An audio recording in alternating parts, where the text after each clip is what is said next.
Petite mise en garde, cette vidéo aborde des sujets de suicide, d'agression sexuelle et de problèmes de santé mentale.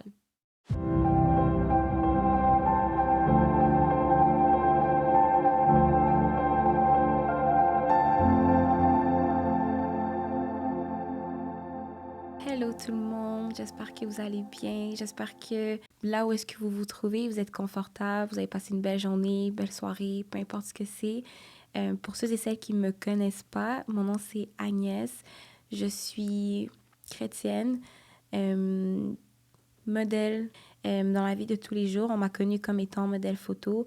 Maintenant, ceux qui me suivent sur les plateformes que j'ai en ce moment, qui sont Instagram et TikTok, je suis chrétienne. La raison pour laquelle je fais ce podcast, eh bien, pour vous mettre en contexte, ça fait 1 an que je travaille sur cette idée de podcast. Je ne savais pas que ça allait être maintenant que j'allais sortir le podcast, simplement parce que je jugeais que j'étais pas encore prête, je jugeais qu'il y avait encore beaucoup de choses qu'il fallait que je travaille, mais le temps de Dieu, c'est le temps qui est le plus parfait. Donc, me voici. L'objectif de ce podcast, comme vous pouvez le voir, ceux qui regardent la vidéo sur YouTube, c'est écrit « Il me restaure ». Il me restaure pourquoi? Parce que, eh bien, Jésus, il m'a restaurée. Il a changé ma vie. Il est devenu, en fait, celui que j'ai choisi définitivement de suivre, et ce, éternellement. Donc, à travers les épisodes de ce podcast, vous allez pouvoir découvrir un peu le pourquoi du comment, la raison pour laquelle aussi le sujet principal, en fait, de ces podcasts seront les agressions sexuelles, parce que je suis une survivante des agressions sexuelles et j'ai été restaurée, mais par la grâce de Jésus. Donc, j'ai comme touché un peu le sujet, mais voilà, l'objectif du podcast, c'est vraiment de pouvoir présenter aux femmes qui ont vécu des blessures émotionnelles ou spirituelles également, à se reconstruire, mais avec l'aide de Jésus. Pourquoi? Simplement parce que déjà de un, je l'ai expérimenté toute seule, moi-même dans ma vie. Et au fur et à mesure que j'ai commencé à grandir avec Dieu, j'ai pu découvrir, rencontrer d'autres femmes aussi qui ont retrouvé la restauration, mais en Jésus. Et je me suis dit que si Jésus était capable de le faire dans la vie de ces femmes, ce Dieu, en fait, qu'on ne voit pas, mais qui existe, eh bien, je ne peux que, en fait, faire des recherches là-dessus puis voir qu'est-ce que ça pourrait apporter de différent dans la vie de d'autres personnes. Donc, en cherchant, j'ai commencé à découvrir en fait que Jésus, dans la parole, il y a un verset qui dit dans Ésaïe 53, verset 5, que il a été blessé pour nos péchés, brisé, et que c'est par ses meurtrissures que nous sommes guéris. Et dans ce contexte, c'est sûr qu'on peut parler des meurtrissures qui sont physiques, mais Jésus, il donne aussi la restauration qui est émotionnelle, qui est spirituelle également.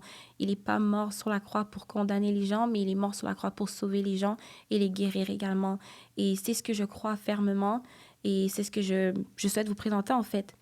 Et dans le fond, pourquoi les agressions sexuelles? Pourquoi est-ce que c'est le thème principal de ce podcast? Parce que c'est un phénomène qui est présent depuis des décennies de cela. Juste au Québec, entre 2005 et 2022, le nombre d'infractions sexuelles est en hausse à environ 107%. C'est très grave comme cas. Il y a des femmes dans le Moyen-Orient, dans les pays du tiers-monde qui se font violer, et ce, à chaque seconde. Que même au moment où est-ce qu'on se parle, il y a des femmes qui se font violer, il y a des femmes qui se font abuser et qui, en fait, à cause des viols, elles n'ont plus aucune source d'espoir. Elles ne savent plus nécessairement où regarder. Elles ne savent plus vraiment comment est-ce qu'elles vont être en mesure de se reconstruire. Et pendant que je faisais des recherches par rapport à tout ça, je me suis dit, mais comment est-ce que Jésus pouvait devenir, en fait, cette source d'espoir malgré tout? Et c'est là, en fait, que je me suis dit que c'est le temps, en fait, de regarder ça plus en détail. Mais pour ce faire, c'est sûr que si, admettons, vous êtes chrétien, vous allez comprendre un peu ce que je veux dire par le fait que Jésus, par ses meurtrissures, il nous guérit.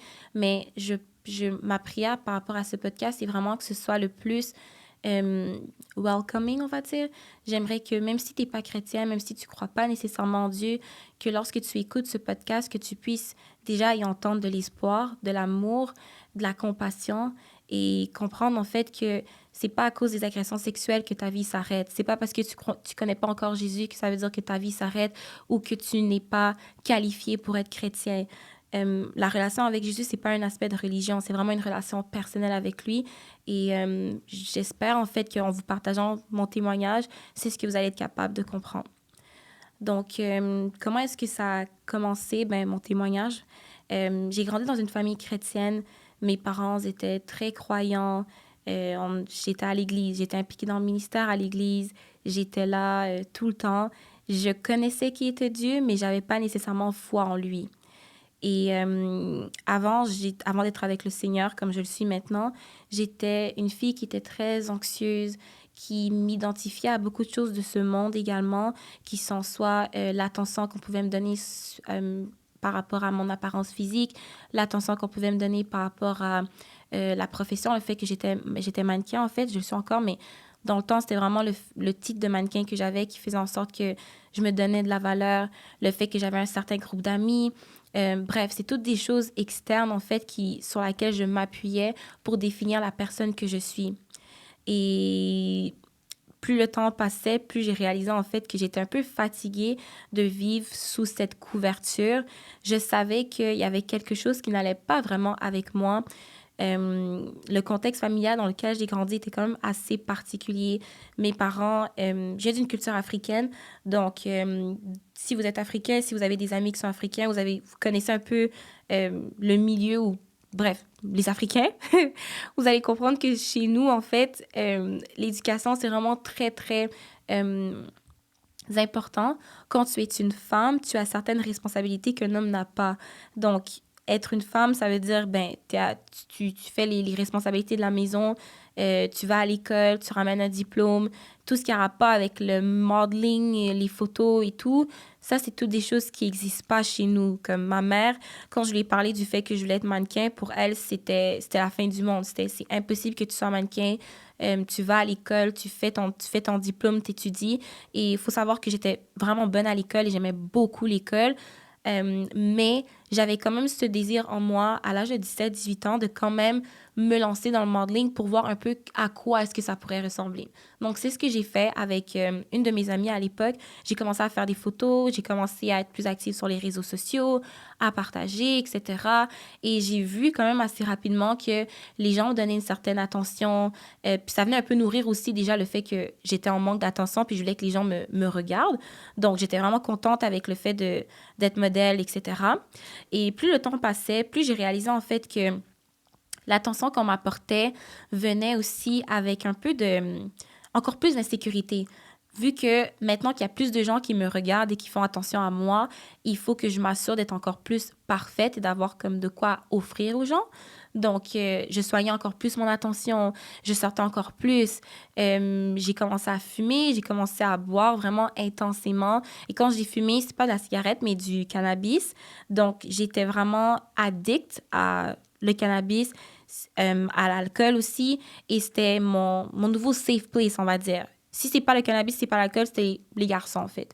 Donc, tout ça, en fait, ça a vraiment créé beaucoup d'insécurité en moi. Et plus le temps passait, plus on dirait que je trouvais, en fait, une nouvelle façon de pouvoir mieux me sentir. J'avais comme besoin de chercher toujours plus pour être capable de combler un vide qui a été créé en moi, qui existait depuis très longtemps, mais je ne savais pas exactement pourquoi ni d'où est-ce que ça venait, mais j'avais ce besoin de combler ce vide et les alternatives, c'était les garçons, l'alcool, la drogue, bref, vous avez compris.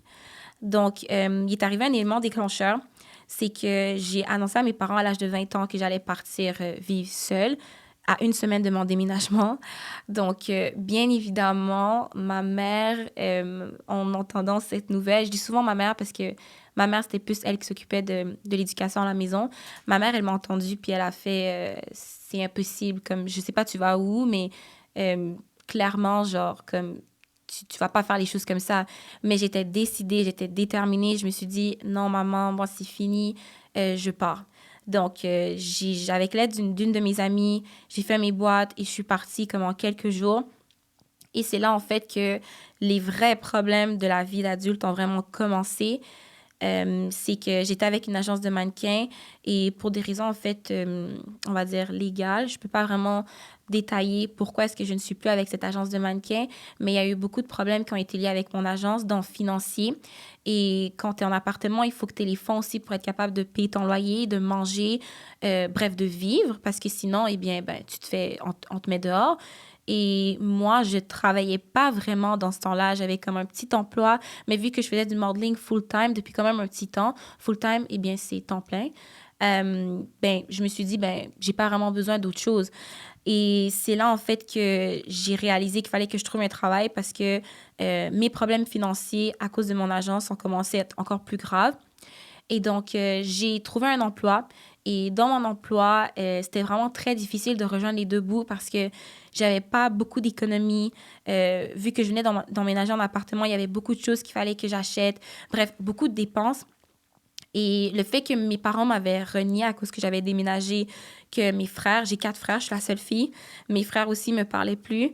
J'étais complètement isolée à Montréal, mais moi, je me sentais à l'autre bout du monde et je me sentais vraiment... Je sentais que ma vie était juste... je sais pas, je sentais juste que... Le sentiment, en fait, que j'avais pas vraiment d'importance grandissait dans mon cœur. Et mes échappatoires, qui étaient l'alcool, comme je l'ai dit au début, et toutes ces choses-là n'arrivaient plus vraiment à venir combler le vide que j'avais en moi. Et je faisais beaucoup d'anxiété et j'avais développé des peurs nocturnes aussi pendant la nuit. C'est-à-dire que j'arrivais pas à dormir tranquillement la nuit. Je me réveillais constamment pour regarder si quelqu'un est rentré chez moi. J'avais tout le temps des peurs, en fait, que quelqu'un vienne dans mon domicile, mais pas pour me voler, mais plutôt pour me violer.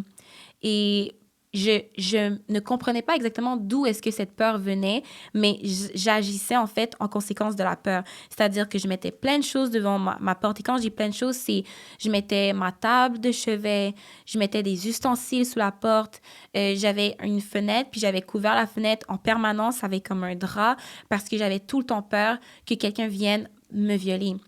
Et cette peur est devenue tellement grande, puis elle a pris tellement de place dans mon cœur, dans moi, que j'ai été hospitalisée en septembre 2022. Je savais pas ce que j'avais, mais un matin, je me suis réveillée, puis mon côté gauche était complètement paralysé. Donc, j'avais perdu l'élocution de la bouche, en fait. Je bégayais quand je parlais, j'arrivais plus à parler, j'arrivais plus à réfléchir vraiment normalement. Et en panique, j'ai appelé, ben, la première personne qu'on appelle, c'est ma mère. Et ma mère, ben, elle m'a référée en fait à l'hôpital. Je suis allée à l'hôpital, j'ai fait des tests, etc. Le premier hôpital où je suis allée, ils m'ont dit que j'avais rien. C'était juste à cause du fait que je fumais et tout, et bien c'était dans ma tête, etc. J'ai fait bon, ok. Je suis rentrée chez moi, mais on parlait avec une de mes amies, elle m'a dit non, Agnès, c'est pas normal, il faut que tu ailles. Faut que tu ailles consulter, comme faut que tu ailles plus loin en fait, parce que c'est impossible que ce que tu as, c'est juste ça. On pensait que c'était peut-être un mini AVC, mais au fond de moi, je me disais que ça pouvait pas être ça. On dirait que c'était quelque chose d'autre, mais je pouvais pas mettre le mot là-dessus parce que je suis pas médecin, donc je connaissais juste pas c'était quoi. Et je suis allée à un autre hôpital où est-ce que j'ai fait un scan du cerveau, j'ai fait une autre prise de sang et le personnel là-bas était juste merveilleux. Donc, on a pu vraiment prendre le temps de m'analyser puis de regarder qu'est-ce qu'il y avait. Et c'est là, en fait, qu'on m'a diagnostiqué avec une anxiété, mais généralisée. Et la paralysie, on va dire, c'est un des symptômes de l'anxiété. Et donc, on m'a proposé de voir une psychothérapeute et c'est là que j'ai commencé à la voir régulièrement. Et en psychothérapie, eh bien, on parle de ton enfance, on parle de toi, ton identité, bref, qui tu es comme personne, et on retourne dans les souvenirs d'enfance, etc. Et en thérapie, eh bien, la psychothérapeute me posait beaucoup de questions sur mon enfance, ma relation quand même assez conflictuelle avec ma mère, et elle essaie un peu de comprendre pourquoi est-ce que pourquoi est-ce que je vivais ce que je vivais. Bref, elle faisait son travail de psychothérapeute. Et plus je parlais de certains détails de mon enfance aussi. Et je suis venue, en fait, sur le chapitre de ma peur du viol. Et elle a rien dit au moment que je lui ai partagé, mais elle m'a laissé parler. Puis après une ou deux sessions, elle m'a posé une question. Et la question, c'était si j'avais déjà été violée pendant mon enfance. Et ma première réponse était non. J'ai dit non, c'est impossible. Je me rappelle de rien, il n'y a aucun souvenir, comme c'est impossible. Puis elle m'a regardée attentivement, puis elle m'a dit, Agnès, tu sais, comme tu prendras le temps que tu as besoin comme pour réfléchir à tout ça, mais tu sais, on faisait comme des brainstorming où est-ce que comme on fait des dessins, on fait des schémas pour justement activer un peu la mémoire. Et plus on en faisait, plus je voyais certaines choses. Puis justement, elle m'a dit, Agnès, regarde ce qu'on a fait, puis va chez toi, puis comme juste réfléchir un peu comme à tout ça. Donc là, j'ai pris le temps de juste comme rentrer chez moi, j'ai fait mes affaires, puis je voulais pas y penser. Parce qu'au fond de moi, je me disais que c'était impossible. C'était impossible. Et il y avait une grande partie de moi aussi qui avait peur de faire face à la réalité. Donc, je faisais juste repousser, repousser, repousser. Mais dans cette période également, je me cherchais beaucoup. J'étais fatiguée de vivre comme je vivais. Le mal-être que je vivais était rendu tellement insupportable que je ne savais juste plus quoi faire. Je savais plus quoi faire. Je savais plus où regarder. J'avais même pas considéré Dieu au début parce que, comme je vous l'ai dit, moi, je savais qu'il était Dieu, mais j'avais pas de relation avec lui. Tout ce qui était la religion, ça me faisait peur.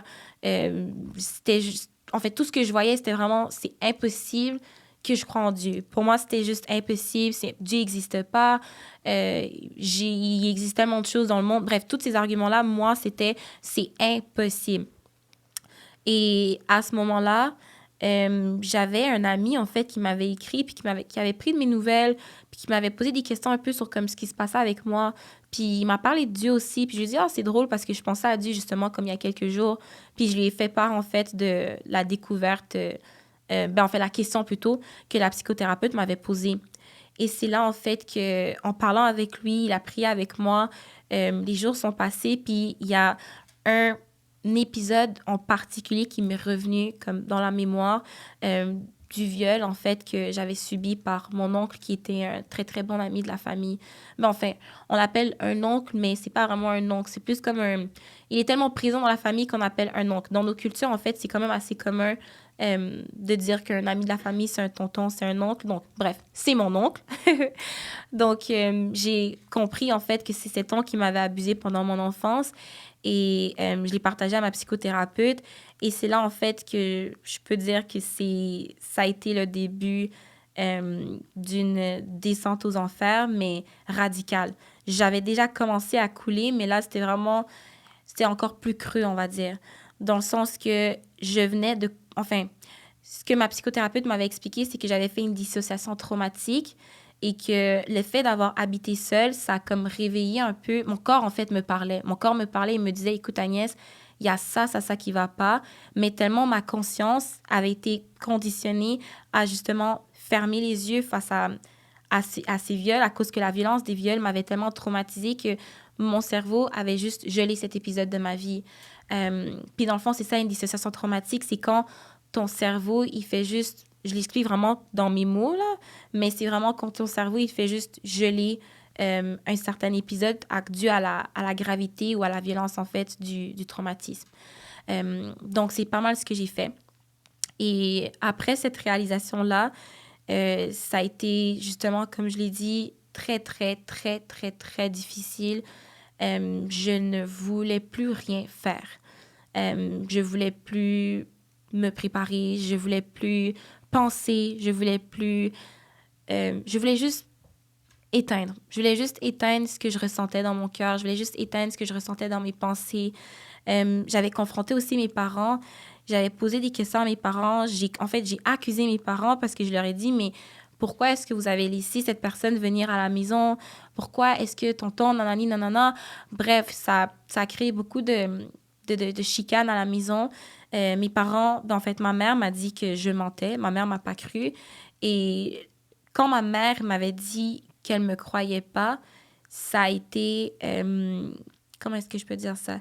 Ça a été un peu le clou était déjà enfoncé sous ma plante de pied, on va dire. Je sais pas si c'est une expression, mais je vais l'écrire au pire, whatever. Mais le clou était tellement enfoncé dans mon pied que le fait que ma mère ait rajouté cette parole du fait qu'elle me croyait pas, c'était juste... En fait, ça a détruit quelque chose en moi, ça a cassé quelque chose en moi et je voulais plus vivre.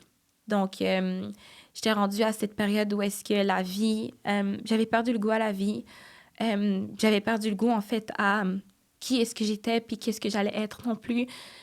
Bref, tout ce qui avait rapport avec Agnès, ça m'intéressait plus, en fait. Je voulais plus me battre nécessairement parce que je ne savais pas pourquoi est-ce que je devais me battre.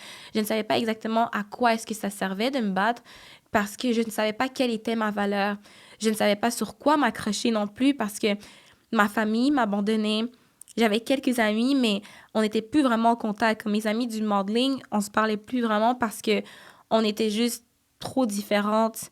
Moi-même, je savais pas exactement avec cette nouvelle des agressions sexuelles, avec tout ça, c'était tellement lourd que j'ai juste shut down et j'avais jamais vraiment considéré le suicide dans ma vie, mais c'était là où est-ce que j'étais rendue. Surtout que financièrement, ça allait pas. Bref, juste toutes les sphères de ma vie étaient juste complètement détruites que je ne comprenais pas pourquoi est-ce que je devais vivre, en fait. Je voyais plus l'importance de la vie. Je ne voyais plus nécessairement l'importance que je sois en vie. Je voyais plus l'importance de ma vie, qui je suis, en fait. Donc, j'ai fait une tentative de suicide quelques jours après que ma discussion avec ma mère. Et bien évidemment, ça n'a pas marché parce que je suis ici. Et à mon réveil de ma tentative de suicide, j'ai pris un moment et je me suis dit que si j'ai tenté de m'enlever la vie et que j'ai pas réussi, que je suis encore en vie, eh bien, c'est peut-être parce qu'il y a quelqu'un qui veut que je vive. Il y a peut-être quelqu'un qui veut prendre soin de moi et qui a à cœur, en fait, mon bien-être, et pas juste un bien-être qui est superficiel, de passer du temps avec moi de temps en temps, mais il y a quelqu'un qui a peut-être envie de m'aider à guérir puis à me reconstruire. Mais quand je dis quelqu'un, je n'avais tellement plus foi en l'homme avec un grand H, que je me disais qu'il fallait que ce soit quelque chose de plus fort. Il fallait que ce soit quelque chose de tellement solide qui va me pousser, qui va me motiver à me réveiller puis à continuer de me battre pour mon existence. Et c'est là que Dieu est revenu, en fait, dans le tableau. Et j'ai dit dans le vide, en fait, eh bien, Dieu, si tu es réel, si tu existes, eh bien, fais quelque chose de ma vie. Et si tu es capable de faire quelque chose de ma vie, si tu me transformes, eh bien, je vivrai et je marcherai avec toi. Et j'ai dit ça juste comme ça. Et je m'attendais pas nécessairement à quelque chose. Ça a juste été le réflexe que j'ai eu de faire cette déclaration. Et quelques jours après, c'était vraiment... J'ai de la difficulté un peu à expliquer cet épisode-là parce que c'est très, c'est très abstrait, je peux dire ça comme ça. C'est pas quelque chose qui peut vraiment s'expliquer. Mais je sentais vraiment comme une espèce de présence avec moi, puis une espèce de vraiment quelque chose de fort. Il y avait quelque chose de fort qui me soulevait, qui me tenait. Et j'écoutais beaucoup de louanges, des louanges qui parlent justement comme de Dieu, de Jésus, puis bref, de tout ce qui est de très beau, qui donne l'espoir, qui donne juste envie de rêver et de penser. Donc, j'ai commencé à écouter des louanges, mais vraiment sur une base quotidienne. Je me réveillais le matin, je mettais mes écouteurs, j'écoutais des louanges et je pleurais. Je pleurais, je pleurais, je pleurais, je pleurais. J'avais passé, je pense, une semaine complète à juste pleurer. Je faisais juste pleurer toute la peine que j'avais dans mon cœur. J'essayais pas de comprendre pourquoi ma mère, pourquoi les viols, pourquoi mon agence, pourquoi si. Les pourquoi étaient juste... C'était comme si mon cerveau a juste fait une pause et que je ne faisais que chanter ce que j'écoutais des louanges. Et au fur et à mesure que le temps passait, j'avais développé en fait un besoin vital de continuer de juste parler à Dieu. Je ne savais pas ce que je faisais, je ne savais pas exactement ce que je disais, mais je savais que je parlais à Dieu avec Jésus, en fait. Et quand je suis allée lire la Bible et que j'ai commencé à lire la Bible est un livre qui est très abstrait, qui est très complexe aussi, mais je suis allée sur TikTok et c'est là, en fait, que je voyais des personnes qui disaient que pour commencer à lire la Bible, tu dois commencer avec le Nouveau Testament, donc le moment où est-ce que Jésus apparaît. Donc, à partir des livres de Jean, Matthieu, etc., les évangiles. Et j'ai commencé à lire le livre de Jean. Et c'est là, en fait, que je lisais ce qui était écrit. Je voyais comment est-ce que Jésus, il parlait avec les disciples, comment est-ce qu'il parlait avec les gens, ce qu'il faisait. Et ça m'a tellement bouleversée parce que je me suis dit, mais j'arrive pas à croire que Jésus Jésus, genre Jésus que j'ai entendu parler de toute ma vie, prenait soin des gens comme ça. Que Jésus, c'était vraiment quelqu'un qui était venu sur cette terre. Ben, en fait, Dieu qui s'est mis sous forme d'homme et qui est venu, en fait, mais pour les gens. Et je me suis dit que tout ce que Jésus il partageait, le fait de prendre soin de son prochain, de l'amour, que Dieu a sacrifié son Fils à la croix pour qu'on puisse être sauvé, que Dieu est près de ceux qui ont le cœur brisé. Bref, tout ce que la Bible, elle disait, c'est ce que je ressentais, c'est ce que je vivais parce que dans la noirceur qui était ma vie, dans l'enfer que je vivais, ben Jésus était la lumière, en fait, dans cette noirceur-là. Et c'était toute une réalisation pour moi parce que je me suis dit, mais c'est incroyable que Jésus se soit manifesté de cette façon-là, puis que ce soit lui, en fait, qui soit juste là, en fait, avec moi. Et donc, j'ai commencé, en fait, à aller à l'église. Et en allant à l'église, j'étais vraiment très réticente parce que les églises où est-ce que j'ai grandi, c'était des églises quand même assez particulières, on va dire, pour ne pas juger non plus. Chaque église sont différentes, mais les églises où est-ce que j'ai grandi, je me sentais pas nécessairement toujours à ma place. Donc, j'ai atterri dans une église que un de mes amis m'avait conseillé de venir. Et c'est là, en fait, que j'ai commencé à me reconstruire. En parlant avec des frères et des sœurs dans la foi, des jeunes aussi. C'est fou à quel point il y avait une forte jeunesse dans l'église où est-ce que je suis allée. Il y avait beaucoup de jeunes, il y avait l'amour. Et c'était d'ailleurs la première chose qui m'a frappée. Dès que j'ai mis les pieds dans l'église, les personnes à l'accueil, la façon qu'ils me souriaient, c'est venu juste réchauffer mon cœur. Et la prêche aussi, elle était tellement bouleversante, elle était tellement touchante que je me rappelle que à ce moment-là, je me suis dit, oui, Agnès, je pense que tu es vraiment à la maison. Et j'ai commencé, en fait, à atteindre, ben, en fait, à me rendre, en fait, à cette église fréquemment. Et c'est là que j'ai découvert, en fait, qui était Jésus plus en profondeur, que j'ai commencé à m'identifier aussi à ce que Jésus il disait dans la parole, à ce que Jésus il faisait, son ministère, qui il était. J'ai commencé à me renseigner un peu plus sur les agressions sexuelles, s'il y avait d'autres femmes qui avaient peut-être vécu des agressions sexuelles et qui sont devenues chrétiennes. Et j'ai pu découvrir, en fait, il y avait une grosse communauté, en fait, plus aux États-Unis qu'ici au Québec, mais que ça existe, des femmes qui ont retrouvé, en fait, le goût de vivre, qui ont retrouvé leur dignité, qui ont été capables de pardonner, mais par la grâce du Seigneur Jésus.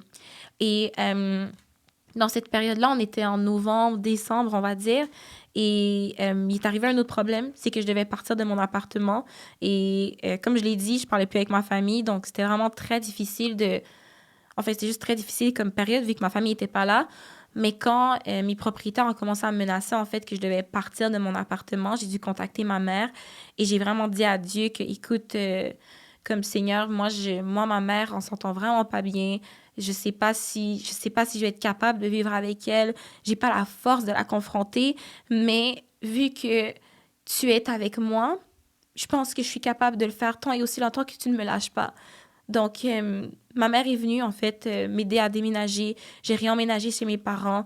Et au début, ça devait être très, très court, en fait, peut-être un mois ou 2 mois. Mais 1 an plus tard, je suis encore chez mes parents. Et non seulement je suis encore chez mes parents, mais Dieu, il a restauré la relation avec ma famille. Ma mère et moi, on a une relation aujourd'hui. Ma mère m'a demandé pardon. Mes parents m'ont demandé pardon. Ma famille m'a demandé pardon. Et on vit ensemble et aujourd'hui, eh bien, Dieu, il a agi de façon miraculeuse dans ma vie. Il m'a accompagnée à chaque étape de ce processus de guérison des agressions sexuelles. C'est pas facile tous les jours et la guérison, elle est pour la vie, en fait.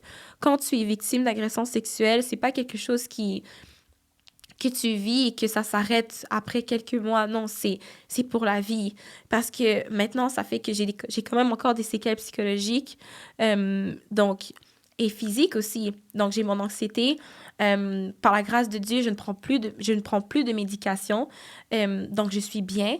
Mais par contre, j'ai encore certains traumas qui sont là, mais j'ai pas peur d'affronter la vie. J'ai pas peur de marcher dans la rue. J'ai pas peur d'être qui je suis parce que je sais qui m'a créé, je sais d'où je viens, je sais que Dieu, il existe parce qu'il est devenu réel dans ma vie. J'ai expérimenté Jésus-Christ dans ma vie à moi personnelle.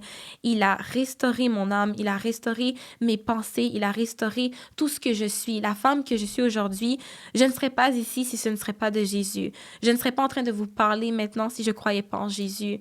Et, eh bien, moi, avec tout ça, en fait, je me suis dit, écoute, Jésus, si tu l'as fait pour moi, eh bien, j'aimerais pouvoir te présenter aussi à d'autres femmes.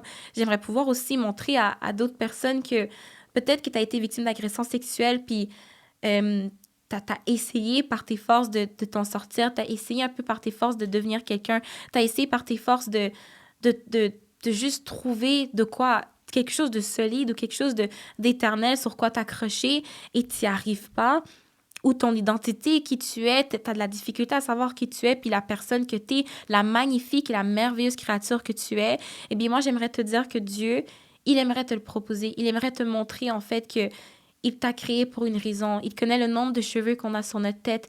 Il te connaissait avant même que tu sois créé dans le ventre de ta mère.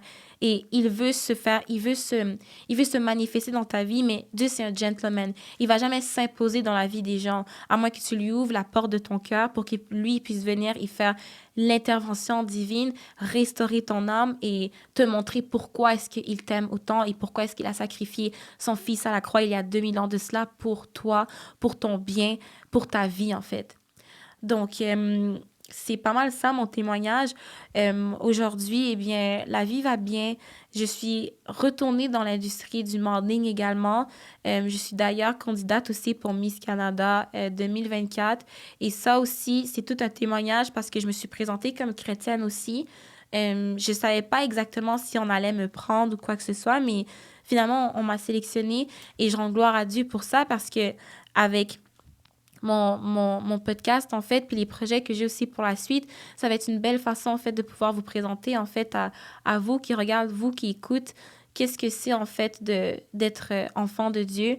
Et je vous parle pas d'enfant de Dieu selon la religion, un enfant de Dieu qui doit être parfait ou quoi que ce soit. Jésus nous a jamais appelés à la perfection. C'est pas ça son objectif. C'est pas la raison pour laquelle il est venu sur terre. C'est parce qu'il savait qu'on avait besoin de quelque chose. Il savait qu'on avait besoin de lui. Il savait que le monde allait tellement mal Dieu savait qu'il fallait qu'il intervienne. Donc, c'est vraiment ce que j'aimerais vous partager dans cet épisode-là. Et pour ce premier épisode, eh bien, c'est moi qui est seule ici. C'est moi qui vous parle. Et je compte aussi me présenter quand même au fur et à mesure des prochains épisodes qui vont arriver, simplement parce que je veux qu'on puisse apprendre à se connaître à un différent degré aussi. C'est mon premier podcast, donc je suis quand même un peu nerveuse. Je vous ai quand même résumé aussi mon témoignage, mais sachez que j'ai des invités aussi qui vont pouvoir venir vous parler, qui vont pouvoir vous partager aussi du savoir. Il y a des psychologues chrétiens, des thérapeutes et des pasteurs aussi qui vont pouvoir prendre parole sur qu'est-ce que l'Évangile, en fait, qu'est-ce que Jésus peut t'apporter dans ta vie, toi qui as été agressé sexuellement, comment est-ce que Jésus est capable de penser ses blessures émotionnelles et spirituelles, comment est-ce que Jésus il est capable, en fait, de t'aider à te reconstruire et t'aider, en fait, à juste, en fait, retrouver le goût à la vie si c'est toi qui as perdu le goût à la vie. Donc, c'est vraiment l'objectif de ce podcast. Et je sais que nous, les femmes, en général, c'est quand même assez difficile dans cette société de... Comment est-ce que je peux dire? Les femmes chrétiennes, je veux dire, de se prononcer sur tout ce qui a rapport avec la religion, avec le christianisme, surtout ici au Québec, avec tout ce que les églises catholiques ont fait et qui continuent de faire, en fait, dans même certains États dans le monde aussi. Et je suis d'accord avec vous que c'est horrible, mais ce que je veux vraiment clarifier ici dans ce podcast, c'est que je ne vous parle vraiment pas de la religion, mais je vous parle vraiment de Jésus-Christ. Je vous parle vraiment de cette relation personnelle et intime avec Jésus-Christ de Nazareth. Et je veux vous le présenter, je veux que vous puissiez comprendre pourquoi est-ce que Jésus, il est important. Et moi, je vous partage mon témoignage, comme je l'ai mentionné, mais sachez que j'ai pensé aussi aux autres femmes aussi. Peut-être qu'un témoignage pour vous, c'est peut-être comme, OK, ben elle a vécu ça, puis whatever. Mais j'ai quelques femmes aussi qui vont venir, qui vont pouvoir vous partager leur témoignage aussi de comment est-ce que leur marche avec Jésus les a aidés, des conseils aussi, des tips aussi pour être capable de se reconstruire. Et C'est pas mal ça, en fait. Et d'ailleurs, j'ai amené 2 livres également pour vous présenter. Ceux qui regardent sur YouTube, vous allez pouvoir les voir, mais je vais quand même dire le nom de chacun des livres. C'est des livres rédigés par des auteurs qui sont chrétiens aussi. Pour ceux et celles qui veulent en apprendre un peu plus sur le counseling chrétien, donc la thérapie chrétienne, il y a un livre qui a été écrit ici par Regina Chow Trammell et John Trent qui s'appelle Christian Mindfulness. Je vais le montrer ici à l'écran si jamais vous voulez le voir. Je vais l'écrire aussi dans la barre de description, bien évidemment. Et il y a aussi, en fait, cet homme, il a vraiment beaucoup influencé mes démarches aussi par rapport au podcast et la restauration en Jésus-Christ en lien avec les agressions sexuelles. Son nom, c'est Dan Allender. Et celui-là, le livre s'appelle Healing the Aïe, aïe. Bref, les cœurs brisés. Donc, je vais écrire le livre dans la barre de description. Mon anglais est chaud, donc voilà. Mais ce sont 2 ouvrages que j'ai décidé en fait de vous présenter qui m'ont beaucoup édifié, qui m'ont beaucoup aidé à comprendre un peu plus la thérapie chrétienne. Et j'aimerais aussi vous laisser en fait des associations québécoises, canadiennes en fait plutôt, excusez-moi, qui viennent en aide en fait à des victimes d'agressions sexuelles que j'ai pu moi-même consulter aussi dans ma marche, dans mon processus de guérison plutôt, et dans ma marche avec le Seigneur aussi. C'est pas des associations qui sont nécessairement chrétiennes. Il y en a une que oui, il y en a une que non. La première que je vais vous présenter, c'est le CVASM. Dans le fond, c'est le Centre de victimes d'agressions sexuelles à Montréal. C'est bilingue et c'est offert à tous. Et il y a également le CTRA, pardonnez-moi. Et ça, c'est vraiment, ça a été approuvé par l'Association canadienne des intervenants psychospirituels fondée par René Laframboise. Et dans le fond, c'est un regroupement de psychologues chrétiens, thérapeutes qui, eux, vous proposent en fait une alternative plutôt basée sur la Bible, sur les fondements de la Bible, pour vous aider en fait à vous reconstruire. Donc, c'est beaucoup d'espoir, de messages d'espoir, beaucoup d'amour, beaucoup de compassion aussi qui vont vous être transmis à travers ces personnes que j'ai pu rencontrer également.